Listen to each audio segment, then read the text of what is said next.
P, fiquem bem à vontade, tá? Para que a gente possa interagir, tá bem? Vocês veem minha tela no modo apresentação? Associação de raça, ele pode ser uma líder de, por Conseguem ver? associação de soja ou de milho, tá? Não está em forma de apresentação, só o PowerPoint. Então, espera aí um pouquinho.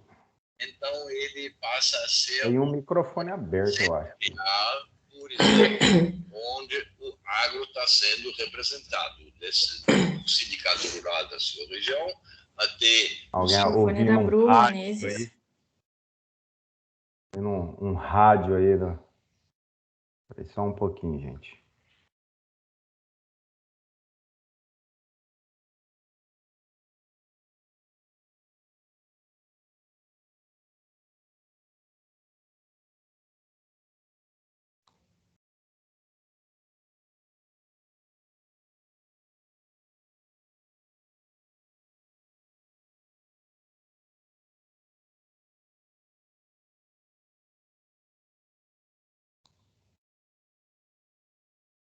Tá no modo apresentação agora? Sim. Agora tá, professor. Beleza.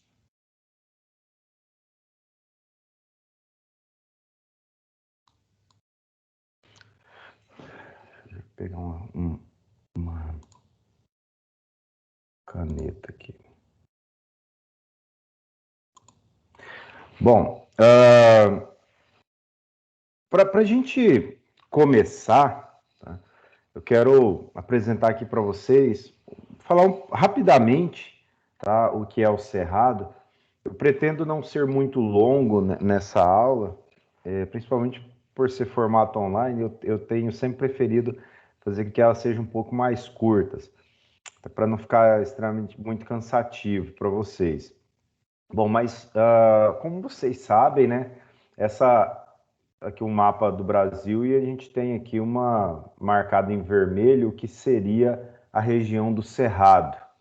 O Cerrado, ele é um bioma, né, do Brasil que ele acaba pegando vários estados, né, e abrange tanto a região sudeste, centro-oeste, um pouco da norte e do nordeste. Mas dentro dessa região, desse bioma cerrado, nós temos ali uma variabilidade gigante de condições climáticas. Se você vai, por exemplo, você pega um pouquinho do cerrado lá do Maranhão, é um cerrado que ele já tem uma característica de maior precipitação.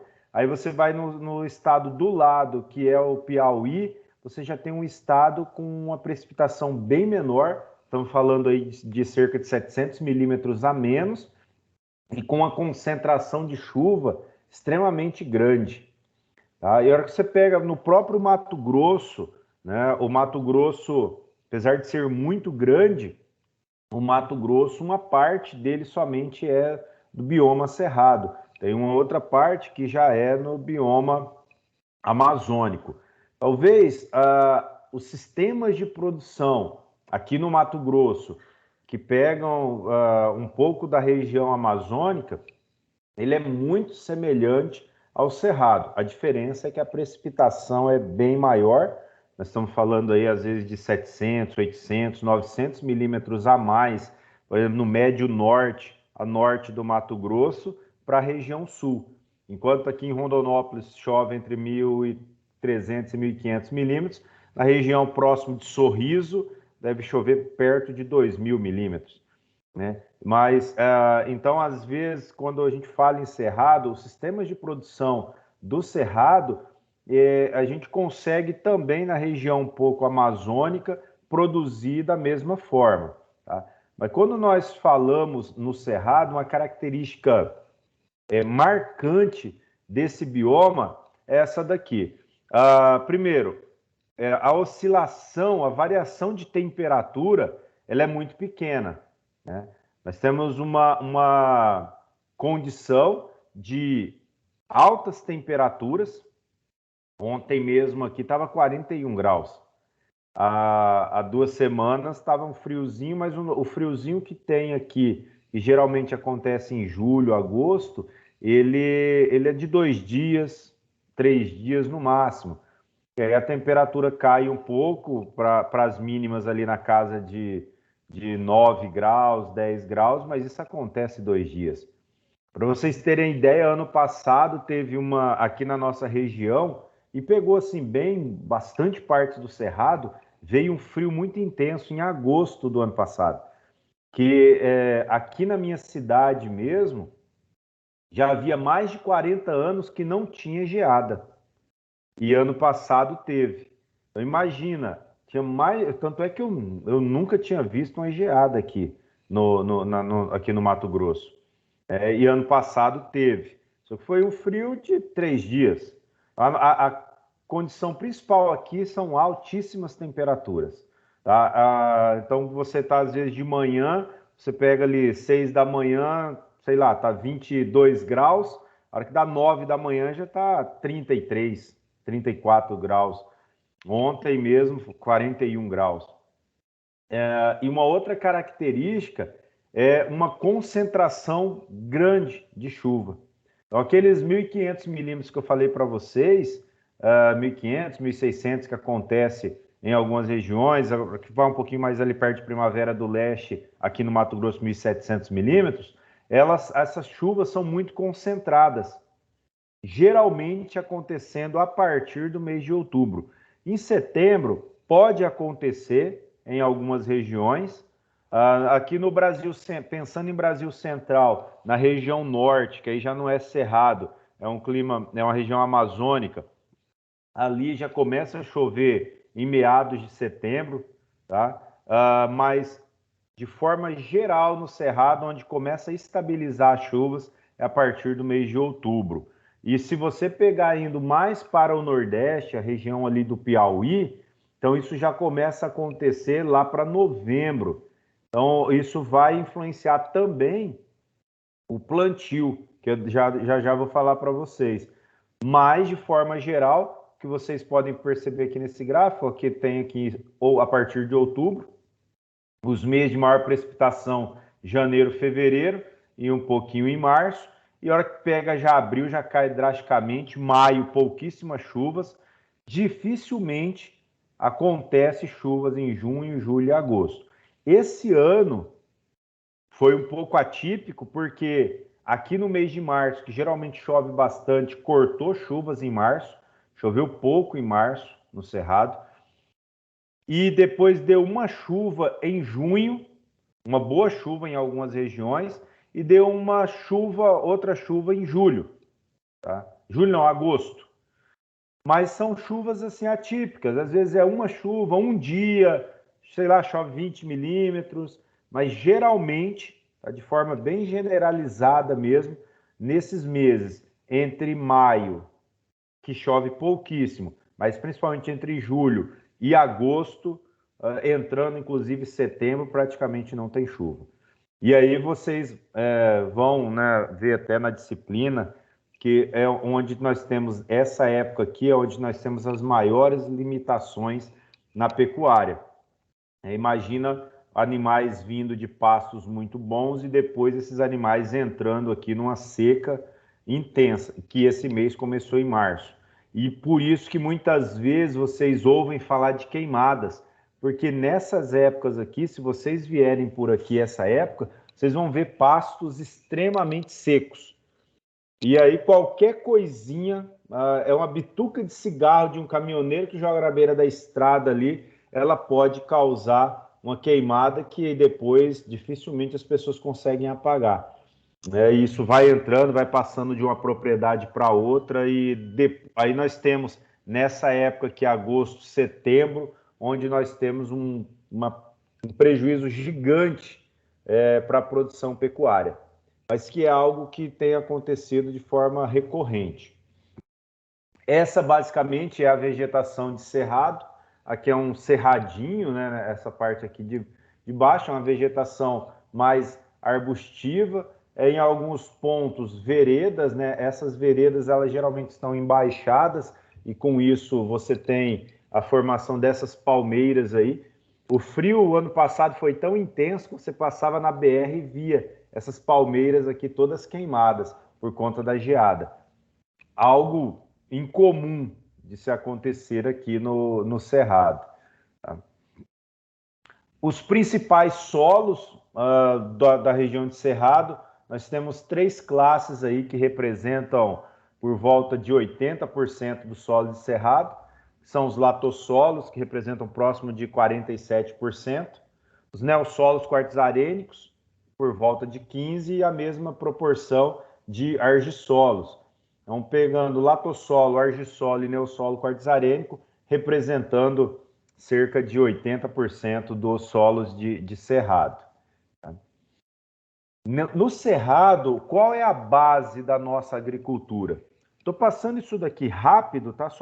Porque é só a forma de vocês entenderem um pouquinho o que está acontecendo aqui, as características da nossa região, para eu efetivamente entrar nessa parte da integração e para vocês entenderem o porquê de alguns sistemas que nós utilizamos aqui. No Cerrado, a cultura predominante é a cultura da soja, pegando tanto Mato Grosso, Goiás, Triângulo Mineiro, entrando Tocantins, Piauí, Maranhão, a cultura de grão predominante é a soja. Mato Grosso mais ainda, né? Mato Grosso como o maior produtor de soja do Brasil. Então é um estado que a soja, o agricultor ele é sojicultor e ele usa outras culturas. Essa cultura aqui no Cerrado, o plantio dela, ela acontece a partir de 15 de setembro. Tá? Nunca vai ser plantada antes de 15 de setembro. Não só por conta de chuva, mas por conta do vazio sanitário também. Então, a partir de 15 de setembro somente que é possível realizar o plantio da soja por conta do vazio sanitário em função da ferrugem asiática. Então, ela inicia em 15 de setembro, mas tem regiões, como eu disse a vocês, no Piauí, por exemplo, que ela vai ser semeada lá mais no final de meados para final de novembro. Que a chuva lá sempre começa um pouquinho mais tarde. Essa cultura, ela tem um ciclo que vai variar de 95 a por uns 135 dias, tá? Dependendo desse ciclo, se ela é super precoce, média ou tardia. E a colheita, então, ela é realizada a partir de janeiro, a depender da época e do ciclo da cultura. Como o agricultor tem feito? Geralmente, como aqui nós fazemos safra e segunda safra, antigamente chamava safrinha porque produzia menos. Hoje já se considera uma segunda safra porque a produção da safrinha ela é muito próxima de uma produção de safra. E tem sistemas de produção, por exemplo, eu já vou falar do algodão, que ele vai sempre entrar em safrinha ou segunda safra, após a colheita da soja. Por isso a importância da escolha do ciclo também da cultivar para definir, para fazer o planejamento de sistemas integrados de produção. Tá? Mas geralmente colheita a partir ali de janeiro. Se for no norte do Mato Grosso mesmo, que o plantio é realizado em setembro, às vezes no final de dezembro você já está começando colheita também, se for de um ciclo mais curto. Outra cultura extremamente importante aqui no Cerrado é o milho. Né? O milho, aqui no Mato Grosso também é uma cultura bastante importante, principalmente em segunda safra. Mato Grosso é o maior produtor também de milho do Brasil. Então, Mato Grosso, Goiás também é muito forte a questão do milho safrinha em Goiás, principalmente que em Goiás ainda chove um pouquinho mais que aqui no Mato Grosso. Quando você já pega lá para a região Nordeste, Piauí, por exemplo, já é muito mais difícil. Praticamente não se faz milho safrinha lá.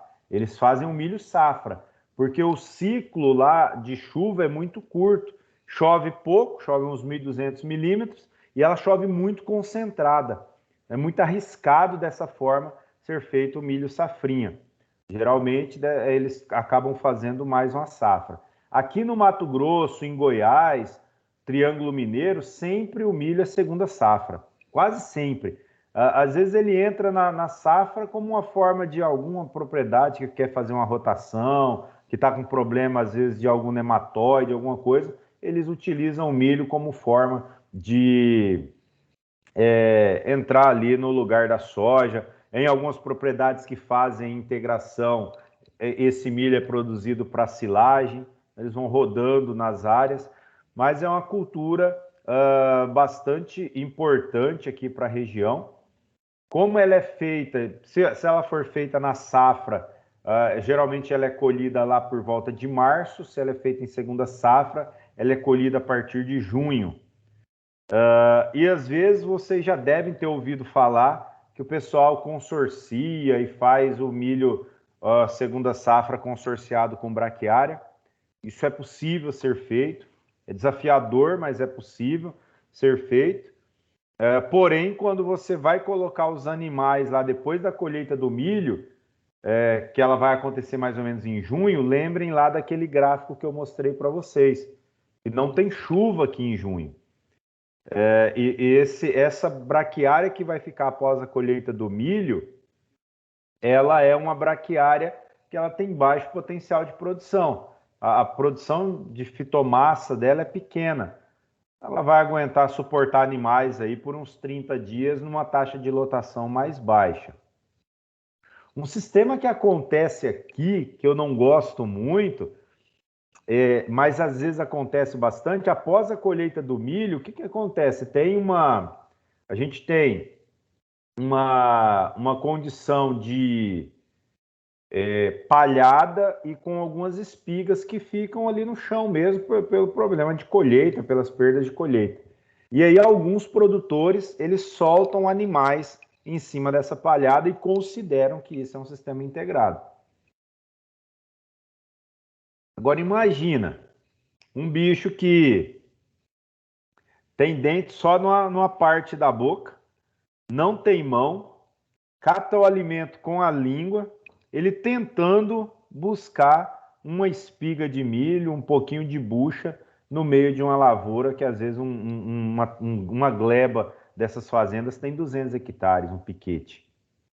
Aí você já tem estudos, né? Até esses dias a Aliança nós publicamos um Momento Você Sabia, mostrando que a cada 1 centímetro fora da altura ideal de manejo do pasto, o animal ele tem que dar cerca de 143 passos a mais por dia. 1 centímetro só. Imagina isso num local onde às vezes nem pasto tem, que é nessas lavouras de milho. Você já começa a não explorar aquele sinergismo entre o componente lavoura e o componente animal. Mas é algo que às vezes acontece. Se vocês vierem ao Cerrado nessa época, vocês vão ver muito isso. Muitas áreas de lavoura sem pasto, com gado em cima de palha de milho. E olha que incoerência, né? Nós estamos numa região, se pegarmos o Brasil como todo, e principalmente a região do Cerrado, nós estamos no lugar onde tem o maior potencial de produção de fitomassa do mundo. E ainda nós estamos colocando gado, às vezes, em cima de palhada de milho. Mas acontece. Outra cultura extremamente importante no Cerrado é a cultura do algodão. Tá? O algodão é uma cultura que aqui no Mato Grosso é extremamente importante, que também o Mato Grosso também é o maior produtor de algodão do Brasil. Hoje, mais de 50% de toda a produção nacional ela está aqui no Mato Grosso. Se você vai principalmente para a região médio-norte do estado, aí vocês já devem ter ouvido falar em Grupo Bom Futuro, Grupo Mage, né, que são pessoas ali que têm 500, 600 mil hectares de área e que às vezes planta 300 mil hectares de algodão. Essa cultura, vamos pegar aí, quando estourou mesmo o algodão aqui no Cerrado, né, que pegava ali em Goiás, aqui no Mato Grosso, isso ali, final da década de 90, por ali, início de 2000, o algodão ele era plantado na safra, então nós tínhamos que plantar algodão até dia 25 de dezembro. Aqui no Cerrado, limite para plantar algodão, 25 de dezembro, dia de Natal. Após isso, você já poderia ter prejuízo. Aí o que aconteceu? O pessoal começou a melhorar. Olha, aqui tem uma lavoura de algodão, e isso daqui é interessante para vocês perceberem. Olha, zero cobertura de solo, né? Porque é uma cultura que ela adiciona pouca fitomassa. Em algumas áreas, o espaçamento aqui ele é de 90 centímetros. Tá? 90 centímetros entre uma linha e outra. E ela adiciona pouco resíduo. E nessa época, lá em 2000, por aí, havia variedades de porte muito alto, ciclo longo, arquitetura mais aberta. E isso fazia com que a gente tivesse que plantar esse algodão em dezembro. Só que aí o pessoal começou a melhorar, desenvolvendo variedades com porte mais baixo, arquitetura um pouco mais ereta, conseguiu diminuir espaçamento de plantio. Com isso, hoje o algodão aqui no Cerrado, quase 100% dele é feito em segunda safra. É após a colheita da soja. Colhe a soja, geralmente uma soja de ciclo precoce, 95, 100 dias, 105. Colhe essa soja e já vem semeando o algodão na sequência. E esse algodão ele é colhido em julho, agosto, a depender do ciclo. Essa época mesmo, se você vier no Cerrado, você vai ver muito nas lavouras. Pouca lavoura de algodão ainda não colhida, mas muitas áreas de lavoura com aqueles bags de algodão encapadinho de amarelo, né? Porque já a colheita já praticamente aconteceu em praticamente todas as áreas. Mas é uma cultura extremamente interessante. Para vocês terem noção, hoje o custo de um hectare de algodão, ele deve estar girando aí entre 12 e 15 mil reais, o custo de produção desse algodão. Então, é uma cultura extremamente exigente e arriscada.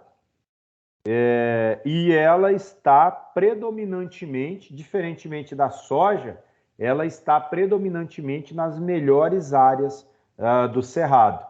São solos, os melhores solos, solos argilosos. Por isso é um desafio, talvez, colocar essa cultura em algum momento em solo arenoso. E eu vou mostrar alguma coisa para vocês daqui a pouco.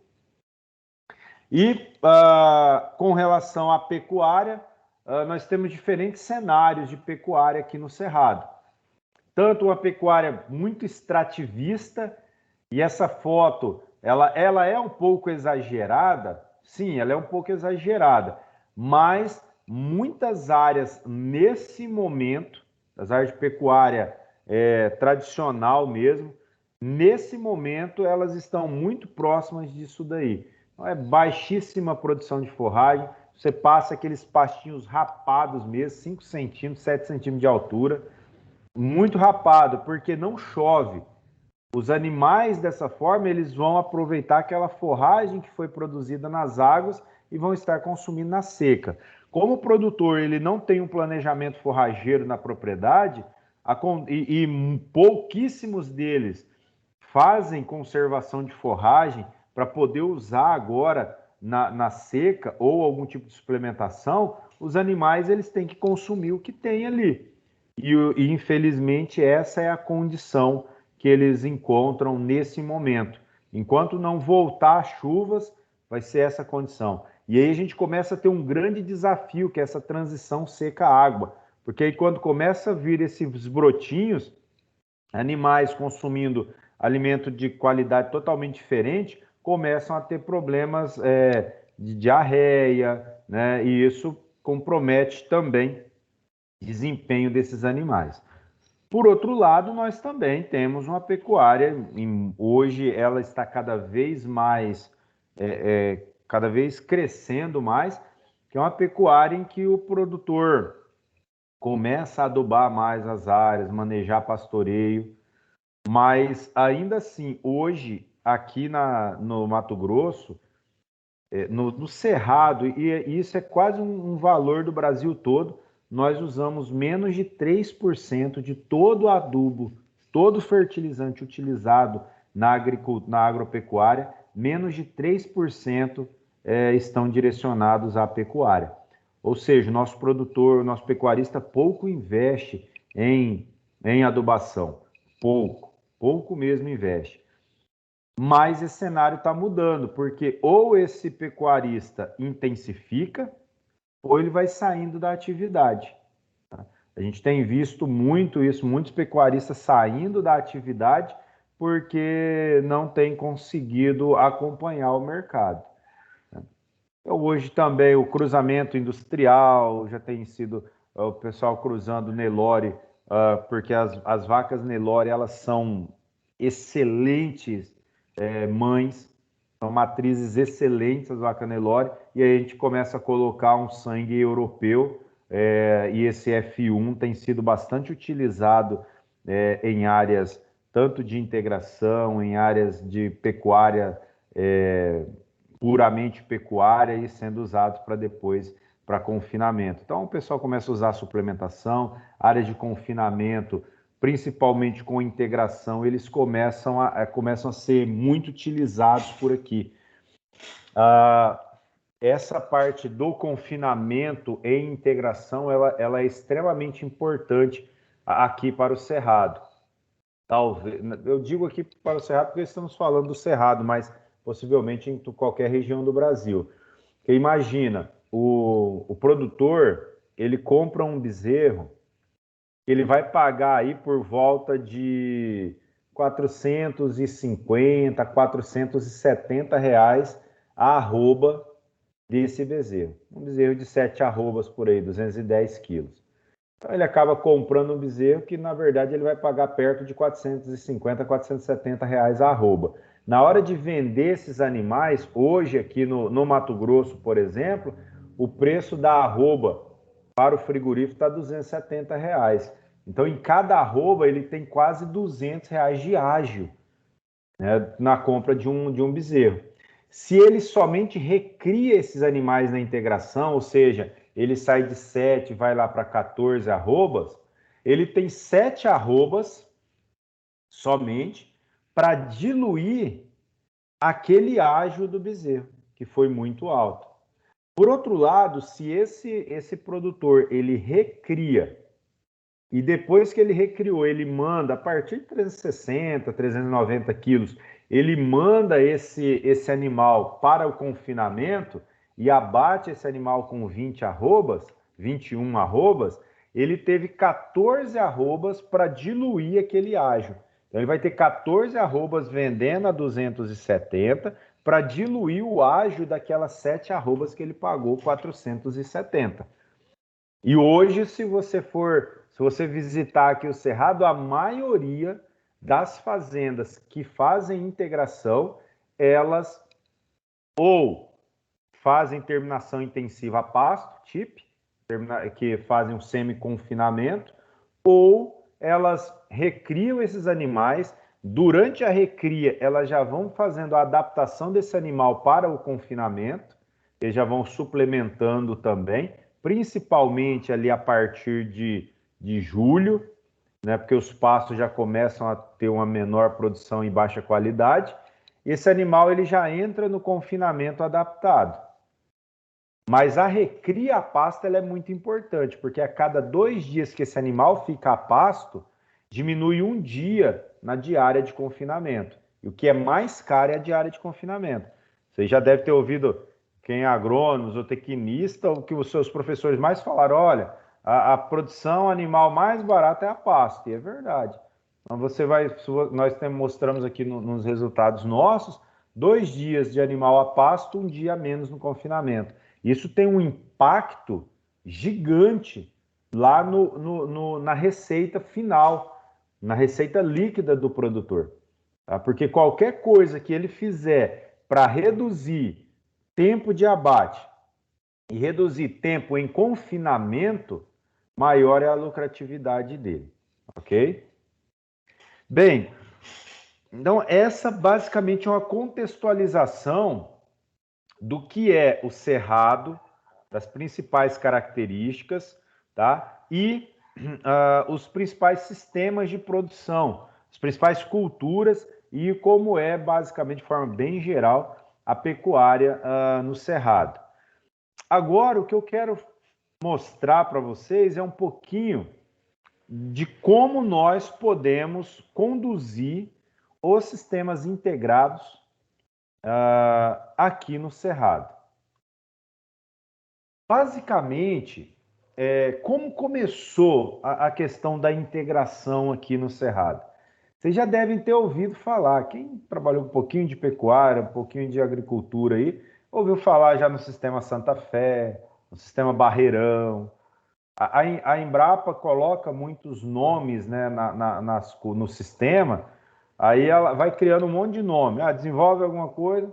Inclusive, eu vou mostrar um aqui, que é o sistema Gravataí, que foi desenvolvido pela Embrapa e nós aqui da nossa universidade. Então, toda a parte científica nós que conduzimos. Mas o sistema Santa Fé, que foi muito utilizado, começou lá com o pessoal, divulgou muito, né? Sistema Barreirão, que era reforma de pastagem com agricultura, e era uma forma de viabilizar o custo de reforma de pasto. Já foi usado? Já foi usado em alguns casos. O pecuarista, ele não tem estrutura de agricultura para ele usar uma lavoura para reformar um pasto.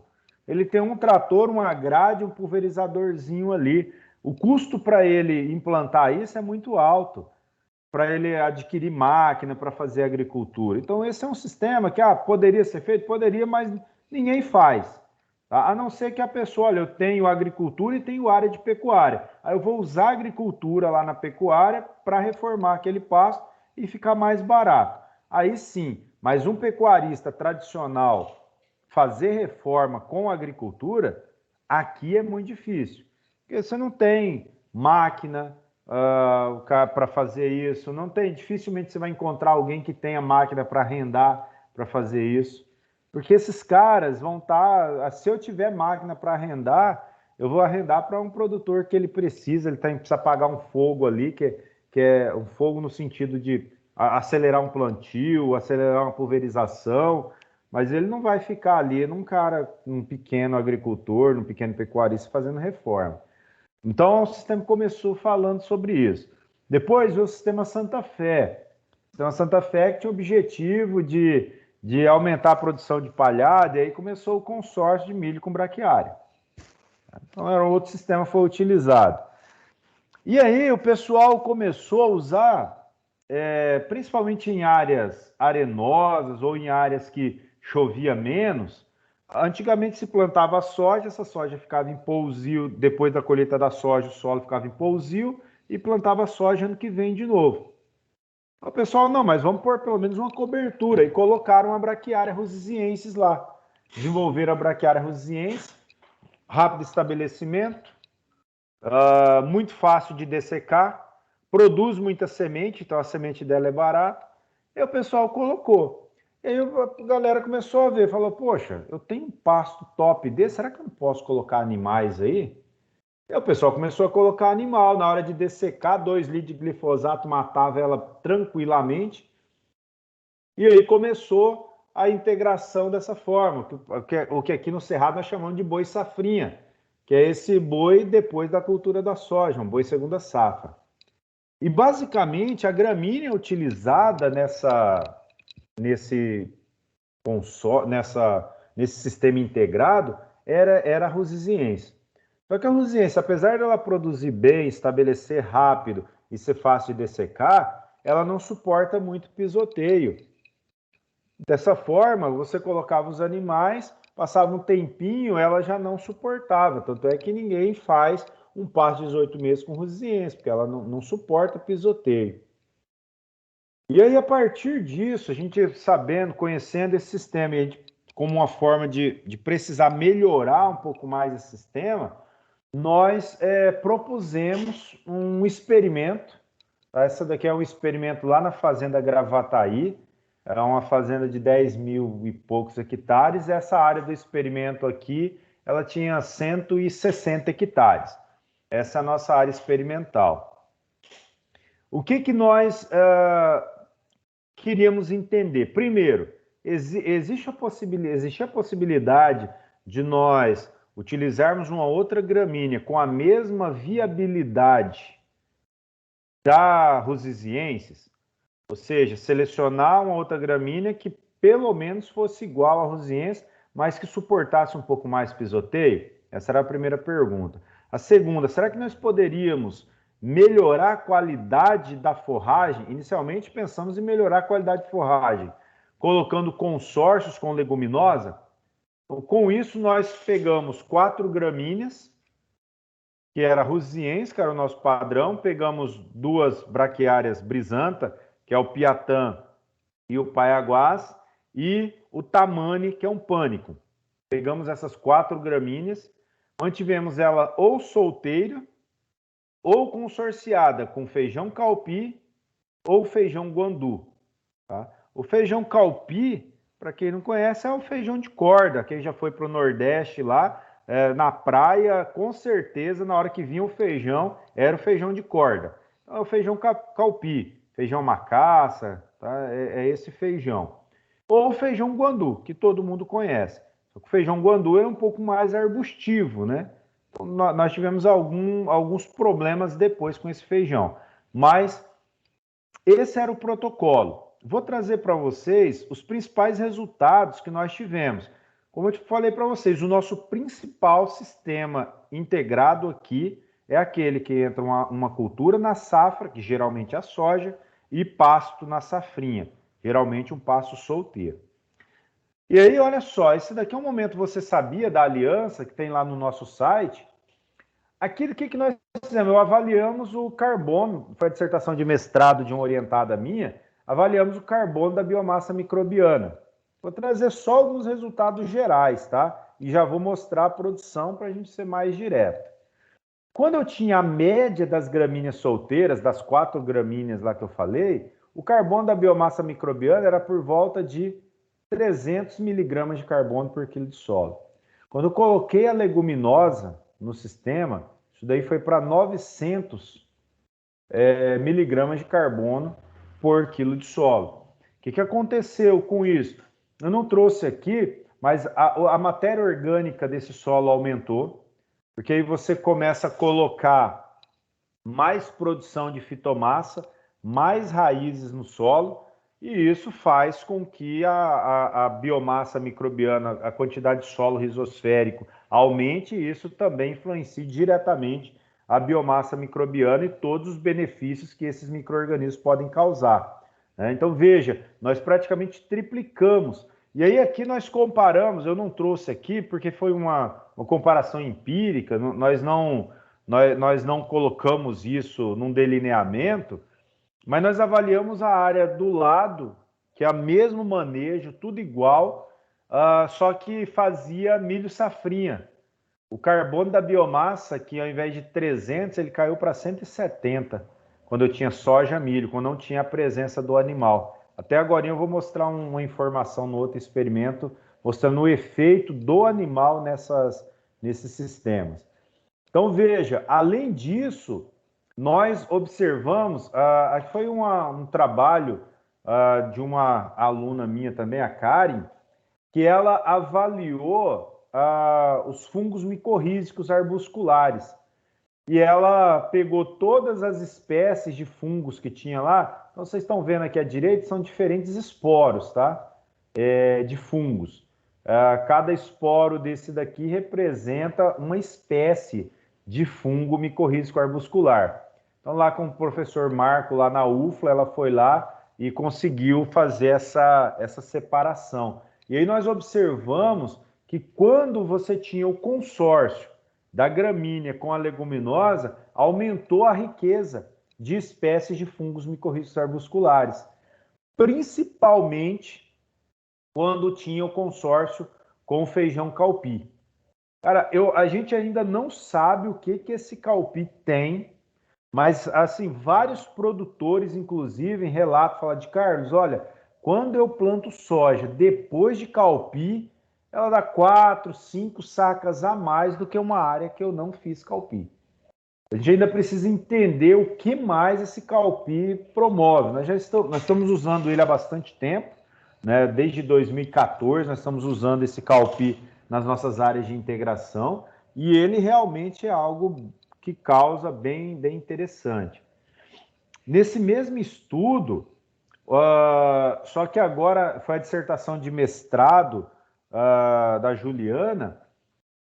Quando nós pegamos os mesmos fungos micorrízicos, quando nós colocamos o consórcio de gramínea com leguminosa na integração, olha o que acontece com o potencial de inóculo, ou seja, o quanto aquele esporo do fungo tem potencial para colonizar as raízes. Quando eu tenho consórcio, quando ela é solteira, olha só, 17,8% de potencial de inóculo. Isso subiu para 28% praticamente quando eu tinha um consórcio com Calpi. Da mesma forma, a colonização micorrízica, ou seja, o quanto das raízes da soja estavam colonizadas com fungos, pelos fungos micorrízicos. Quando eu tinha soja depois de pasto solteiro, 37%. Quando eu tinha consórcio, chegando a 53% de raízes de soja colonizada por fungos micorrízicos. E é claro, mais fungos micorrízicos, nós estamos falando do quê? Uma extensão de raízes. É como se as raízes elas se estendessem mais, aumentar a absorção de nutrientes, liberação de enzimas como fosfatase ácida, que promove solubilização de fósforo nesses solos altamente oxídicos que nós temos aqui no Cerrado. Para vocês terem ideia, ser menos de 3% de todo o fósforo total, do solo, está na forma lábil. Menos de 3% aqui em alguns solos aqui do Cerrado. Então, se você tem um sistema que possibilita uma maior colonização de fungos micorrízicos arbusculares, a tendência é que esses fungos tenham potencial de contribuir para maior absorção desse fósforo que está na forma menos lábil. Beleza. Até aqui, igual para quem trabalha com solo, isso daqui é uma maravilha, né? Para quem minha origem é de solos, cara, eu fico fascinado em ver isso, mas não é isso que o produtor quer ver. Se você chegar ali e falar, aumentou fungo, aumentou aquilo, aumentou carbono, ele tá nem aí. Hoje até o carbono ele até tá aí, porque pode entrar no mercado de crédito de carbono, né? Se aumentar carbono, ele pode ganhar dinheiro com isso. Aí ele já está até, o carbono me interessa. Mas o que ele quer saber é a produtividade, se afeta ou não a produtividade. E aí, olha aqui o resultado. Aqui a produção de soja nessas áreas aqui, média de 4 anos, tá? Quando eu tinha as diferentes gramíneas, Rusiense, Paiaguás, Tamana e Piatã. Basicamente, variou de 59 a 62, não houve diferença significativa entre esses tratamentos. Ou seja, independia da gramínea, qualquer gramínea, o Piatã aqui ainda subiu um pouquinho, mas nada mais que um saque pouquinho, isso não foi diferente significativamente. Mas o que acontece? Ou seja, usar qualquer uma das gramíneas pouco afeta na produtividade. Por quê? Porque elas têm a mesma função, a mesma família. Não vai ter diferença nenhuma. Agora, olha só quando eu comparo. Essa aqui é a média das 4 gramíneas. Quando eu tinha as gramíneas soja depois de gramínea solteira, produzindo 60 sacas de soja, quase 61 sacas de soja. Quando essa soja vinha depois dessas gramíneas em consórcio com leguminosa, a produtividade já foi para 67 sacas. O que começa a variar aí? Eu começo a colocar diversidade funcional. Começo a colocar plantas que têm funcionalidade diferente no sistema. Eu começo a colocar planta que ela fixa nitrogênio. Aí você pode falar, mas professor, o pessoal fala que a soja não responde à adubação nitrogenada. Será? E qual adubação, qual nitrogênio que a soja não responde? Tá? Daqui a pouquinho eu vou mostrar uns dados para vocês verem, talvez para a gente pensar diferente disso. Mas o que mostra que uma informação que eu quero mostrar para vocês, diversidade no sistema, ela promove melhorias tanto em solo como em produção. E eu vou confirmar isso daqui a pouquinho. Produção animal, como foi a produção animal? Lembra que nós queríamos também melhorar a qualidade da forragem para aumentar a produção animal. Então, essa daqui é uma tabela com a produção em arrobas por hectare. Quando eu tinha a gramínea, olha só, a média, vou pegar só a média da gramínea aqui, não vou nem separar o que é calpi, o que é guandu, porque depois a gente separa na média. Rusizienses, produzindo 5,1 arroba por hectare. Não é ruim, mas olha só quando eu mudo para duas braquiária brisanta e um pânico. O pânico melhorou, poxa, mas o pânico produz tão bem, mas é o tamanho, o pânico, todos os pânicos ele tem um baita potencial de produção nas águas. Na seca ele trava muito e aí às vezes a produção dele ela acaba ficando baixa, você tem que reduzir taxa de lotação. E ganho por hectare é ganho médio diário por taxa de lotação, né? Mas vejam só, eu saio de 5,1 para 8 arrobas por hectare quando eu coloco o Piatã. Ou seja, a Rusiense era uma boa? Era, mas agora não mais. Hoje nós já não recomendamos Rusienses pós-soja se for para entrar com animais. Se for para só cobertura, usa a Rusiense porque a semente dela é mais barata. Mas se for para pastejo, o ideal aqui hoje, o Piatã tem sido excelente. E olha só outra coisa que eu falei para vocês. Vejam que o consórcio ele aumentou a produção de soja. E olha a produção animal. Mesma coisa. Quando eu tinha a média dos pastos solteiros, 5 arrobas. Quando eu consorciei com guandu 6,1 e com calpi 9,3 arrobas por hectare, de média. Porque eu aumento a qualidade da minha forragem.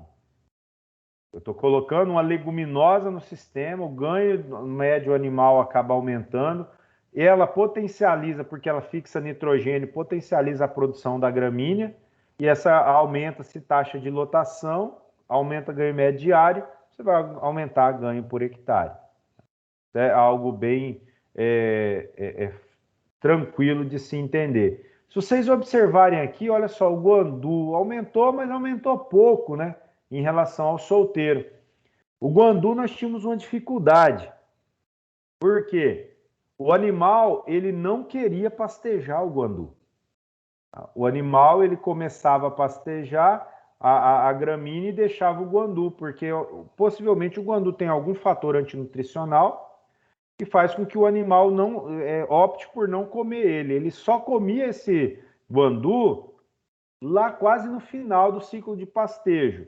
A gente não sabe se é porque a gramínea diminuiu a produção e ele foi buscar outra fonte, ou se é porque mudou a composição química ali das folhas e ele melhorou a palatabilidade, não é a palatabilidade, não usa esse termo, mas a aceitabilidade do animal por esse guandu. E outro problema que nós tivemos com o guandu, como ele forma um arbusto, você tem uma única alternativa. Você dessecou, ou você vem roça ele e depois faz uma dessecação, que vai vir um broto. Se você só dessecar, ele vai morrer, ele não vai morrer, ele vai cair folha, você planta a soja vem, só que ele ainda se mantém vivo, crescendo e engrossando. Na hora de colher, a gente tinha problema porque ia quebrando os dentes da plataforma, da colhedora. Então você tem que roçar ele quando você for tirar. E aí entra mais uma operação, o que faz com que o produtor não queira fazer esse sistema. Então quando vocês ouvirem falar do sistema Gravataí, lerem alguma coisa, saiba que foi nosso grupo em parceria com a Embrapa, e que basicamente é o consórcio de feijão calpi com braquiárias, tá? E agora mostrando uma outra evolução desse boi safrinha. Esse Esse daqui é um experimento que nós temos na fazenda Guarita, aqui do lado de Rondonópolis. É bem do lado mesmo, é a primeira fazenda quando você sai de Rondonópolis indo para Campo Grande, é a primeira fazenda. Inclusive, o aeroporto de Rondonópolis, ele é dentro dessa fazenda, foi uma doação da fazenda, doação não, né? Ele deve ter vendido, mas eles cederam essa área para a construção do aeroporto. Então, a nossa ideia inicial era, dentro desse sistema boi-safrinha, existia a possibilidade de nós melhorarmos, potencializarmos a produção animal sem afetar a produção de soja, com um melhor posicionamento da adubação. Então, o que nós fizemos? Lá é uma área de 23 hectares, são 12 piquetes, ou seja, 4 tratamentos com 3 repetições, em que nós temos o que nós chamamos inicialmente de adubação convencional, que recebia fósforo e potássio na soja e nitrogênio no pasto. Tá? E a adubação, outro sistema que é o convencional. Aqui no Mato Grosso, esse aqui é o sistema convencional.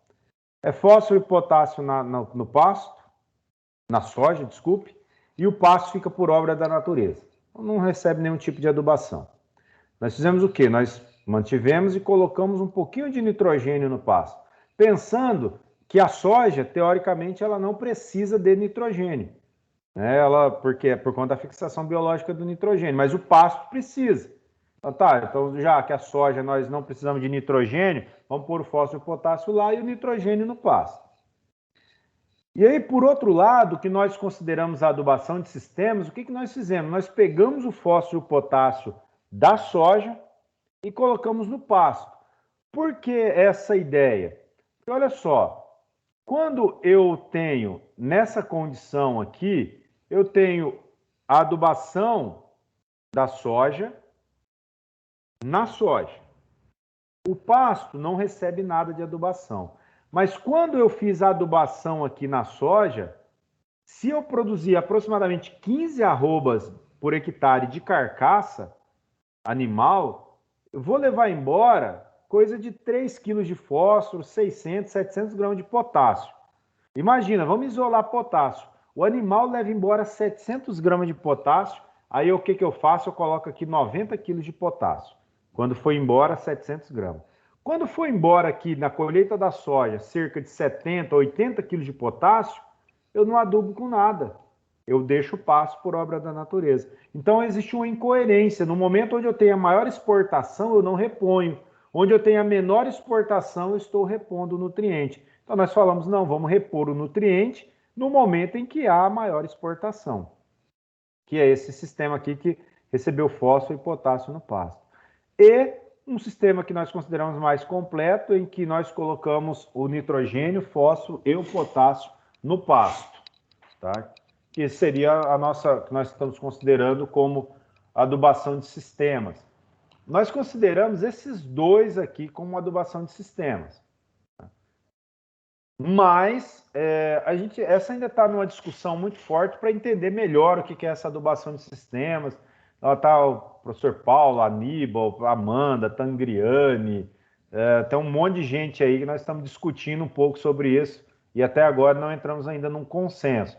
Mas nós temos tanto o fósforo e o potássio no pasto, como temos uma adubação mais completa com nitrogênio, fósforo e potássio no pasto. Esses são os 4 tratamentos ali da Fazenda Guarita. Bom, quando eu avalio o carbono orgânico total desse sistema, nós observamos, aqui foi a dissertação da Gabi, aí na UFPR, hoje ela está no doutorado, esse artigo já está submetido. Nós observamos que quando nós posicionamos a adubação desse sistema boi-safrinha para a fase pastagem, houve um incremento de 12% no carbono orgânico total, quando eu adubei o pasto e não a cultura da soja. Ou seja, não é quando eu adubei o pasto, quando eu adubei o sistema. Quando eu coloquei o fertilizante no momento em que houve a maior exportação. houve um incremento de 12% na matéria orgânica. Isso é muito interessante porque hoje vocês devem estar ouvindo falar muito aí sobre esse mercado de crédito de carbono. É um mercado que está aí na moda, está todo mundo doido para começar a ganhar dinheiro com isso. Então, olha só, quando eu melhoro o posicionamento de adubação, eu promovo melhorias no solo. Mas eu não posso considerar, poxa, eu vou fazer adubação lá na fase pastagem porque vai aumentar carbono. Não é assim para você ganhar crédito de carbono. Você tem que ganhar na tua cultura. O animal tem que produzir mais, a soja tem que produzir mais, e uma consequência disso é o sistema solo melhorar e você ganhar por crédito. Então, se eu mostrar aqui resultado para vocês que não deem maior produtividade de soja ou de gado, ou pelo menos empate, não faz sentido você fazer a adubação de sistemas. E o carbono da biomassa microbiana, a mesma coisa. Olha só, quando eu tinha adubação convencional, é o menor teor de carbono da biomassa.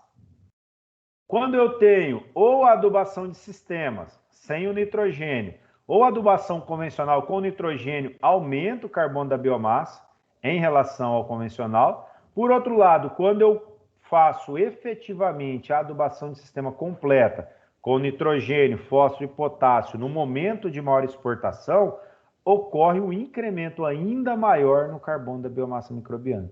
Poxa, mas por que disso? Então, o que acontece? Vou mostrar mais um gráfico aqui e já vou explicar para vocês o que está acontecendo. Olha essas duas enzimas aqui, também na dissertação da Gabriela.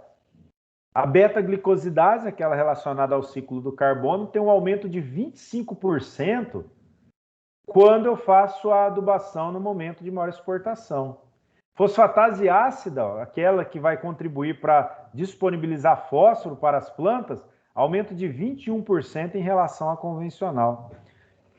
E uma coisa interessante que eu quero falar para vocês é que essa avaliação, tanto do carbono da biomassa, da beta ou da fosfatase, ela foi realizada lá no pleno florescimento da soja.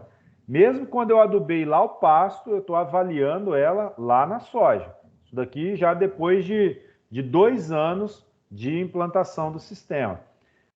O que está acontecendo? Nós estamos vendo, por exemplo, uma ativação de uma enzima ligada ao ciclo do fósforo, lá na frente, liberando mais fósforo para a soja, quando eu fiz uma adubação lá no momento de maior exportação, que era lá na fase pastagem. Ali, naquele momento, eu começo a ter maior produção de raízes, proporção de solo rizosférico maior, matéria orgânica sendo incrementada. Nós temos um estudo do Éder, ele vai até tentar o doutorado na UFPR, ele avaliou plantas daninhas e ele observou quando nós puxamos a adubação para a fase pastagem, houve uma redução também na incidência de plantas daninhas, inclusive lá na cultura da soja. Então, quando a gente começa a entender melhor o sistema de produção e fazer as intervenções no momento correto, nós começamos a ter um sistema de produção trabalhando em prol do aumento de produtividade. Mas será que isso realmente aconteceu lá na guarita? Talvez eu fazer um barulhinho agora, uma fanfarra que está passando aqui perto de casa. Mas olha só, aqui eu tenho a produção animal, a produção de carne em função dos sistemas de adubação. Só espera um minutinho, eles vão passar rapidinho, eu já volto aqui.